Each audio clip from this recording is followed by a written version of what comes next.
Welcome to the Deep Dive. We're diving into charisma today. We've got some excerpts from Olivia Fox Cabane's The Charisma Myth. And, well, I gotta say, I'm already kind of hooked by some of these concepts. Like, did you know that even Marilyn Monroe had to, work at being charismatic? Yeah, that's true. We tend to think of charisma as, this almost magical, quality. But Cabane breaks it down in a way that's really fascinating. She uses the analogy of a charisma myth and shows how our perceptions are often, misleading. The reality is, charisma is built on a foundation of presence, power, and warmth. And you can cultivate these elements just like any other skill. So it's not about just, being born with a certain personality type. I mean, we all know that person who just seems to, effortlessly draw people in. But that's not the whole picture, is it? Not at all. Cabane cites research showing that certain behaviors, like holding steady eye contact for about 60 to 70% of a conversation, can directly increase how charismatic someone seems. And this direct gaze actually has roots in evolutionary psychology. It signals confidence and trustworthiness, qualities that would have been crucial for survival back in our ancestral past. Wait, so you're saying that if we practice certain behaviors, we can actually change how people perceive us on a fundamental level? That's exactly what Cabane's arguing. She even goes so far as to say that mastering charisma can lead to what she calls mental state contagion. It's this idea that your confident energy and positive emotions can actually influence the people around you and create a ripple effect. Well, that's a pretty powerful idea. It almost sounds like charisma can be, like this sort of superpower, if you know how to wield it. It's definitely a potent force. And Cabane supports her claims with evidence from neuroscience. For example, she talks about how practicing techniques like visualization, where you vividly imagine yourself embodying these qualities, can actually change your brain chemistry. It triggers the release of hormones like dopamine and serotonin, which are both associated with feelings of confidence and well-being. So it's not just wishful thinking. We can actually rewire our brains for charisma. Precisely. Cabane even walks us through a specific technique called the presidential posture, where you imagine yourself standing tall and confident like a world leader addressing a crowd. This kind of mental rehearsal primes your body to actually embody that posture in real life, which in turn makes you appear more charismatic. Okay, this is all starting to make sense. But let's go back to those three core elements of charisma for a sec. Presence, power, and warmth. Can you break those down for us a bit more? Sure. Let's start with presence. Cabane defines this as the state of being fully conscious and completely in the moment. And this might seem straightforward, but, in our hyper-connected world, where there are distractions everywhere all the time, true presence can be surprisingly elusive. Yeah, I can totally relate to that. It's like we're always tethered to our phones, our inboxes, our to-do lists. It's so hard to just, be present in the moment. Exactly. And Cabane points out that this lack of presence can actually make us seem, less charismatic. Because when we're distracted, we're not fully engaged with the people around us. We miss cues, we lose focus, and our energy just becomes kind of scattered. So how do we cultivate this, this elusive presence? Do we need to, become monks and meditate on a mountaintop? No, it doesn't require anything that drastic. Cabane offers some very practical tips. One of her key strategies is to focus on physical sensations. Instead of getting lost in your thoughts, bring your attention to the feeling of your breath, or the weight of your body in your chair, or even the texture of the fabric on your skin. So it's about grounding ourselves in the present moment through our senses. Exactly. And by practicing this kind of mindful awareness, we can train ourselves to be more present in our interactions, which, like we discussed, is a key ingredient of charisma. This is fascinating stuff. But what about those other two elements, power and warmth? Those are equally important, and they work in tandem with presence to create a truly charismatic presence. Power, in Cabane's framework, isn't about dominance or control. It's about the ability to affect the world around us. So it's about having a sense of, agency and influence. Exactly. And it's not just about our actual power or status, but about how we project that power through our body language and communication style. For example, Cabane cites studies showing that people who take up more space, literally and figuratively, are perceived as more powerful and consequently more significant. And more shrinking into the background. Or trying to make ourselves small. Exactly. Cabane encourages us to be the big gorilla, to stand tall, move with confidence, and really own our presence. And this doesn't mean being, aggressive or overbearing, but rather projecting a sense of ease and authority. That's interesting. So it's not about, like, faking confidence. It's about cultivating a genuine sense of self-assuredness that just kind of, like, radiates outwards. Precisely. And you can cultivate this through practice and by focusing on our strengths. Cabane even suggests adopting what she calls a power pose for a few minutes before important interactions. Think Wonder Woman with her hands on her hips, or a CEO leaning back confidently in their chair. This kind of embodied posture actually triggers hormonal changes that can really boost our confidence and make us appear more powerful. Okay, I'm starting to see how this all fits together. We've talked about presence and power, but what about warmth? Is that just about, like, being nice? It's definitely a component of warmth, but it's more nuanced than that. Cabane defines warmth as the sense that you have the other person's best interests at heart. It's about conveying empathy, kindness, and a genuine desire to connect. So it's about making people feel seen and understood. Exactly. And it's not just about what we say, but how we say it. Cabane emphasizes the importance of nonverbal communication, like smiling genuinely, making eye contact, and using open body language. These subtle cues can make a huge difference in how we're perceived. And how effectively we connect with others. I'm starting to realize that charisma is about a lot more than just surface charm. It's about cultivating a deep understanding of ourselves and how we interact with the world around us. That's a great way to put it. And what's so fascinating is that Cabane doesn't just tell us to be more present, powerful, or warm. She provides concrete tools and techniques that we can use to develop these qualities in a tangible way. So it's not just like a feel-good self-help book. It's a practical guide to, like, mastering charisma. Exactly. And as we continue this deep dive, we'll explore some of Cabane's most intriguing strategies for enhancing your charismatic presence, from mastering body language to navigating difficult conversations with grace and poise. This is already so insightful. I'm really eager to learn more. Me too. We've only scratched the surface of what Cabane has to offer.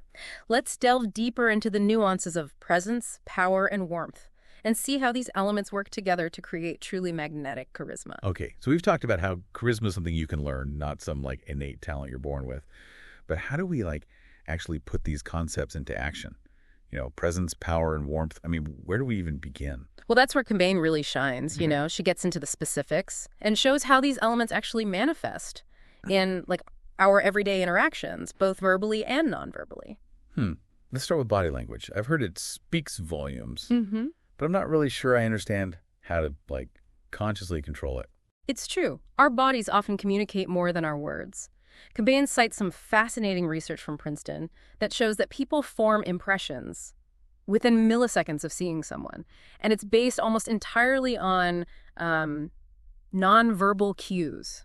Wow, talk about a first impression. Yeah. So what can we do to make sure our body language is, sending the right message? One of Cabane's most memorable techniques is what she calls being the big gorilla. Okay, now I'm just imagining King Kong, like, strutting down Wall Street. How does that translate to charisma? It's not about pounding your chest or anything. It's about taking up space confidently. Imagine how a silverback gorilla moves with that sense of ease and authority. They command attention without being aggressive. So it's about, like, projecting presence and power through our posture. Exactly. Stand tall, shoulders back, head held high. This kind of posture not only makes you look more confident, but it can also actually impact your hormones. It increases testosterone and decreases cortisol, which further boosts your confidence. So it's like a positive feedback loop.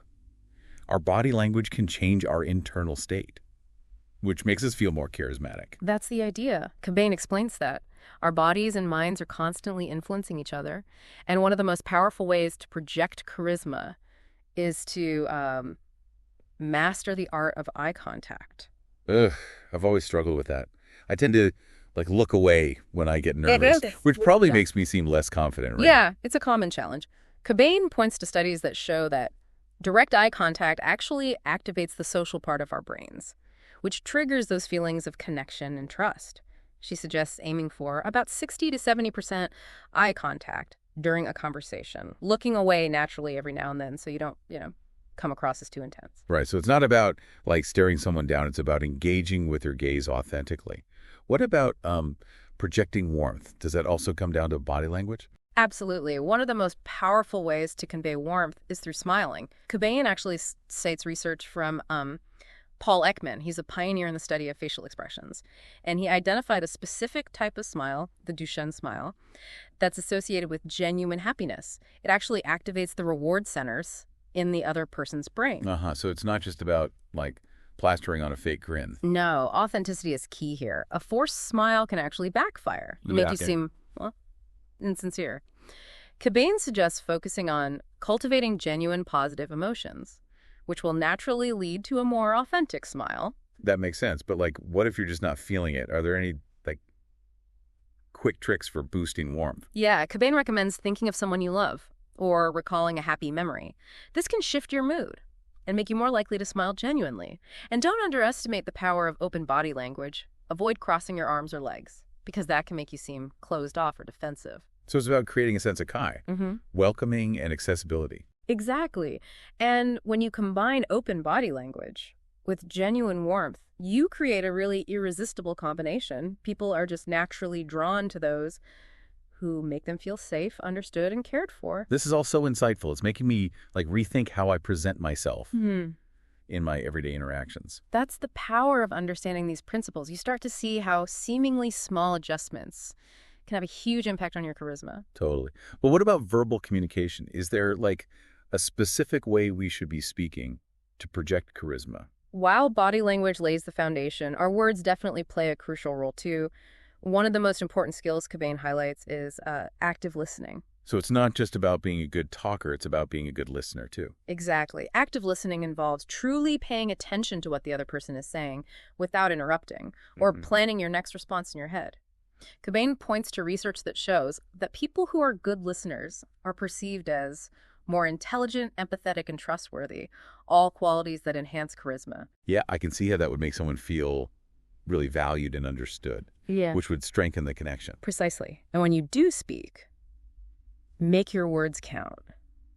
Cabane suggests using metaphors and stories because they tap into our emotional brains and make your message more memorable and impactful. It's like painting a picture with words. Exactly. And don't be afraid to use pauses. They create a sense of anticipation and allow your message to really sink in. So it's kind of like the verbal equivalent of taking up space. Yeah. Like owning the silence and letting your words resonate. You got it. And remember, your tone of voice matters too. Vary your pitch and pace to keep your audience engaged. And use inflection to emphasize key points. It's no more monotone presentations. Yeah. Or speaking super fast because I'm nervous. Exactly. It's about finding that sweet spot between confidence and warmth in your voice. Okay, I'm seeing how all these pieces fit together. Body language, active listening, impactful speaking. But what about those, like, really tricky situations, like delivering bad news or, handling conflict? Can charisma help us navigate those, like, minefields? Absolutely. In fact, those are the moments when charisma can be most valuable. And one of the most powerful tools Cabane offers for difficult conversations is empathy. So even when you're, like, delivering bad news, it's about showing that you care. Exactly. It's about acknowledging the other person's perspective and their feelings, even if you don't necessarily agree with them. But how do you do that without, like, sugarcoating the message or making it seem less important? Cabane suggests using what she calls the velvet glove technique. You deliver the difficult message clearly and directly, but you wrap it in a layer of empathy and warmth. This softens the blow and helps the other person feel heard and understood. So it's about, like, finding the right balance Yeah. between honesty and compassion. Precisely. And it's important to focus on solutions, not blame. Instead of dwelling on what went wrong, try to shift the conversation towards how you can work together to move forward. So it's about taking responsibility and being proactive, even in those challenging situations. Exactly. And remember, even in conflict, you can maintain your charismatic presence by staying calm, listening actively, and communicating with clarity and respect. That sounds like a kind of a tall order when emotions are running high. It can be challenging, but it's definitely possible. Cabane offers specific techniques for managing your emotions and maintaining composure, even when you're feeling stressed or overwhelmed. One of her most powerful tools is visualization. Oh, right. We talked about that earlier in the context of, like, building confidence. Yes, but you can also use it to regulate your emotions in the moment. If you're feeling anxious or angry, take a few minutes to close your eyes and visualize a calming scene or a positive outcome. This can help to shift your mental state and bring your emotions back into balance. It's like having an inner escape hatch Yeah. for when things get, Mhm. heated. Exactly. And another powerful tool is to focus on your breathing. Taking deep, slow breaths can help to calm your nervous system and bring you back to a state of presence and clarity. This is all so empowering. It's Yeah. like we have a whole toolkit for managing our emotions Yeah. and navigating difficult interactions with grace and charisma. That's the beauty of understanding these principles. You start to see that you have more control over your interactions Yeah. than you might have realized. And as we head into the final part of our deep dive, we'll explore how you can apply these techniques in specific situations, from handling criticism to delivering impactful presentations. I can't wait to learn more. It feels like we're just getting started. There's so much more to uncover in the charisma myth. Let's continue our exploration and see how we can take our charisma to the next level. Welcome back to the deep dive. We're wrapping up our exploration of charisma today. We're going to focus on applying these principles in specific situations, those moments where you really need that extra boost of charisma to navigate a tricky situation. Yeah, Cabane has some great advice for that. One that really stood out to me was her approach to delivering criticism. She suggests getting into a state of goodwill beforehand. So it's not about softening the blow or being less direct. It's about approaching the conversation with the right intention. Precisely. It's about making sure your feedback is coming from a place of, genuine care and a desire to help the other person improve. Cabane actually suggests a visualization exercise Right. where you picture the recipient as a friend who's struggling and needs your support. That's a really interesting way to shift your perspective. It takes the sting out of the criticism Yeah. and kind of reframes it as a form of help.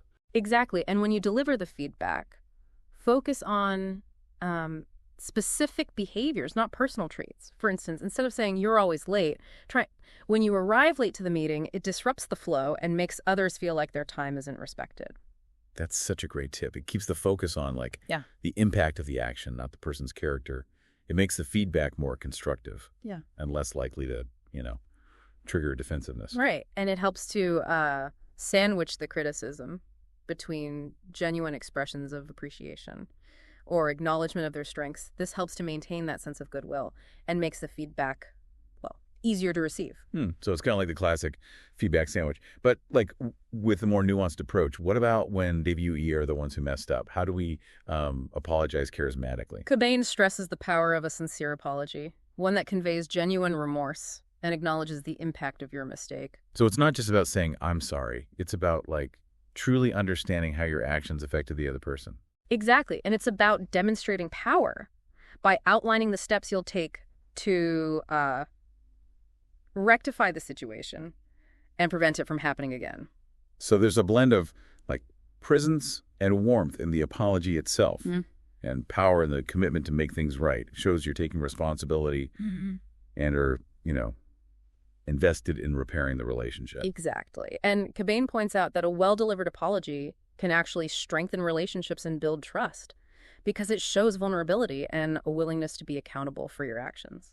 That makes sense. But what about situations where you're not face-to-face, like phone calls or emails? Can you still project charisma through those mediums? Absolutely. The principles of presence, power, and warmth still apply, even if the communication channels are different.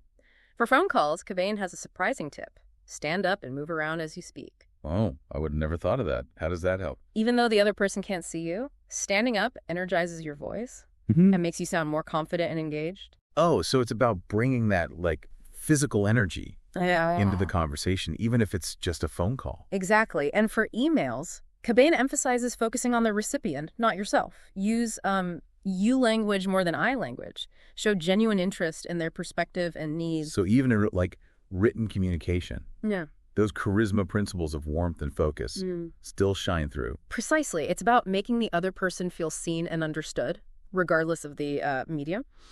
And speaking of understanding, we need to talk about a crucial aspect of charisma that Cabane calls the charisma myth. Ooh, lay it on me.